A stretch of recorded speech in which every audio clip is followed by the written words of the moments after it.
G'day guys, back with the Outer Circle, and in this episode of Getting Started in the Horus Heresy, we are going to be looking at the White Scars.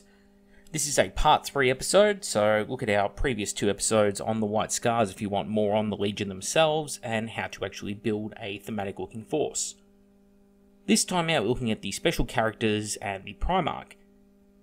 Unlike legions like the Dark Angels, who we did previously, well, the White Scars are a little bit short on characters. Yeah, this happens. So, first up we got Shinza. So, warning up front, a lot of how I rate the characters in this series is based on how they affect the overall army. I tend not to care if the character is an absolute monster of melee. I want to see what they actually bring to the army as a whole. And consistently. So, for example, last time out with one of the Dark Angels characters, he could grant Preferred Enemy, but that only worked if he was actually in play. Well, very good rule, but that means if you actually want to get the most out of the character, you really need to have him in play, which means you are limited in the options you can do with him. This kind of applies to Shinza, so you're getting a Tartarus Praetor, which is good, Iron Halo, which is good, gaining Stubborn, you've got +1 initiative, but you're a low ballistic skill, which is fine because he doesn't have any ranged war gear or anything like that. You have other special rules like Furious Charge and Counterattack. It's Counterattack 2, which is actually pretty good, and Furious Charge is only 1, so +1 strength on the charge. He can also take a Tartarus Command Squad because he's a Master of the Legion, and they can replace their power weapons with power glaives. I don't recommend this, and it's also 5 points per model to do so. Now, he's got 2 different weapons. They work together though, so you pick a profile each time he fights in a close combat. You've got part the horse's mane, +1 strength, you've got precision strikes 3+, you're going to be fighting with Mastercrafted and AP2, and because it's a paired set of weapons, +1 attack.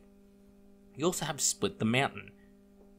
Strength +3, you get Unwieldy. So, essentially fighting like a power fist. If you've charged, you can go up as high as strength 8 because of the Furious Charge, which means you'll be able to instant kill Space Marines. However, you're going to be doing it the same initiative step as, well, things like Thunderhammers. So Shinza's real benefit here is the ability to kill power armor really, really quickly with strength 5 or 6, precision strikes 3+, and AP2 Mastercrafted. When it comes to fighting other characters, I think that's a dangerous situation to put him in, so I don't know that that's where I'd be utilising him. The real reason you want to take him is because his ward trait, the Chosen of the Kargan, what it's going to do is allow you to bring in one of your deep strike or flanking assaults without your reserve roll required. This is very handy. You'll get an additional reaction in the assault phase, which is pretty standard with a lot of characters.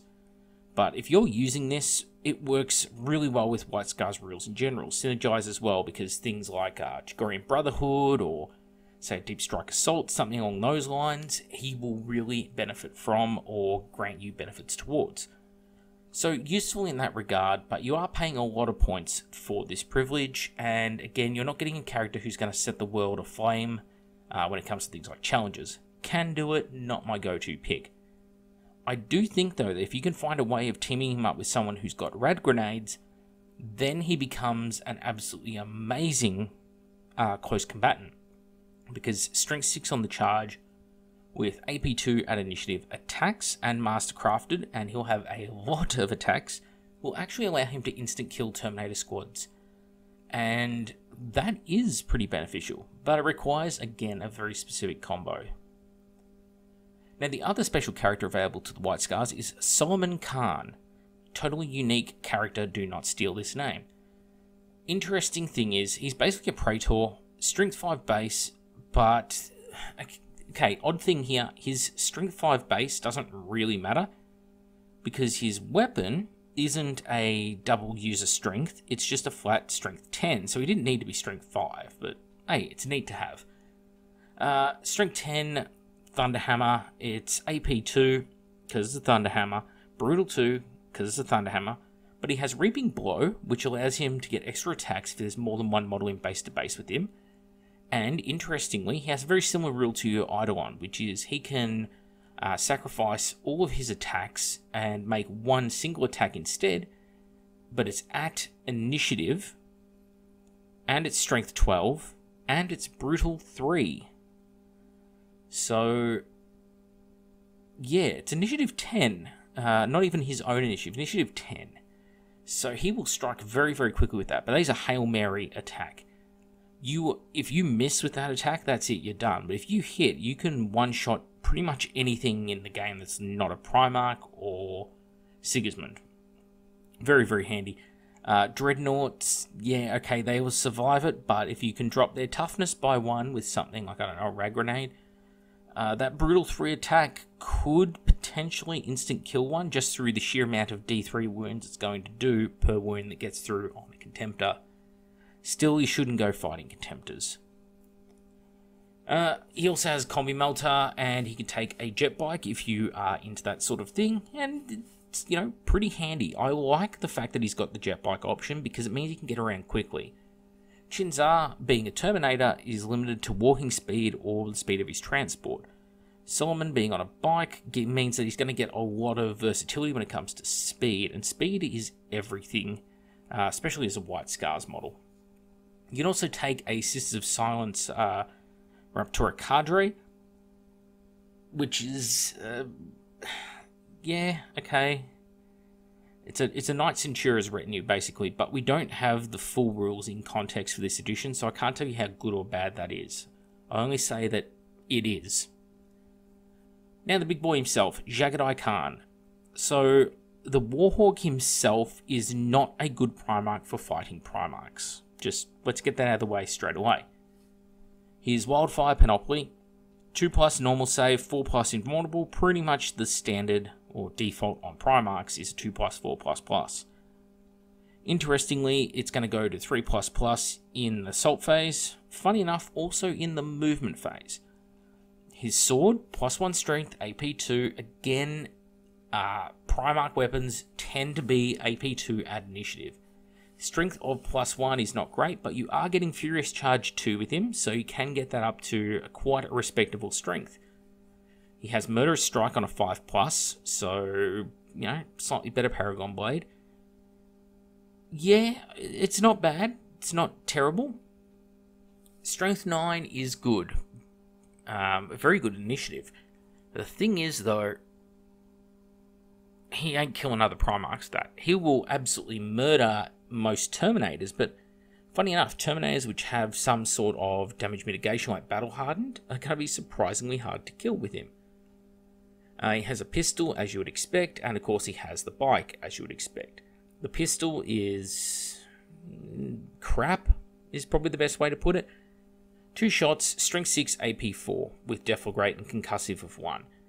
Concussive, I guess you could use it to try and knock down initiative on the squad that you're charging, but he is such a high initiative and he will murder basically anything he touches less than a Primarch, so I don't really know that you're going to get much out of it. So, he has a bike, a jet bike. 25 points, you become Cavalry, you become Anti-Grav, which means that, well, you get a lot of negatives with this, but hey, he's going to move fast, 18 inches.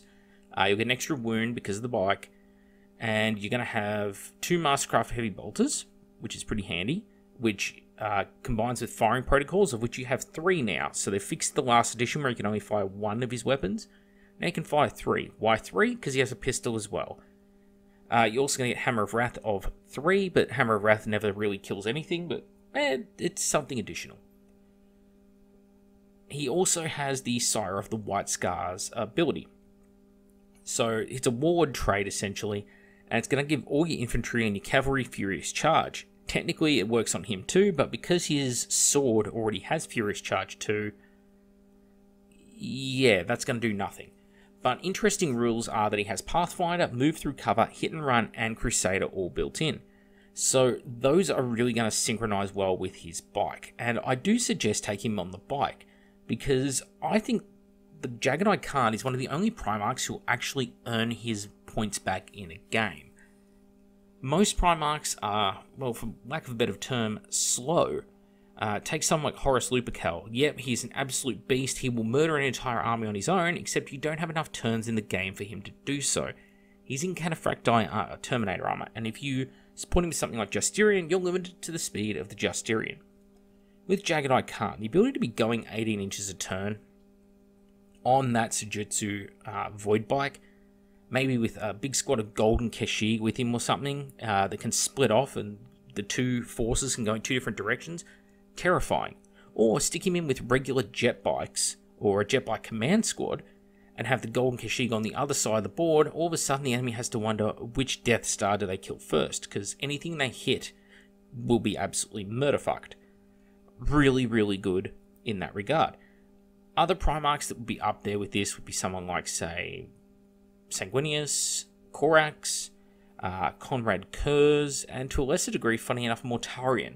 So any of those Primarchs that have the ability to move around the battlefield quickly, they can earn their points back. The other thing I'm looking for in Primarchs in this series is Primarchs who have the ability to really boost or buff the entire army.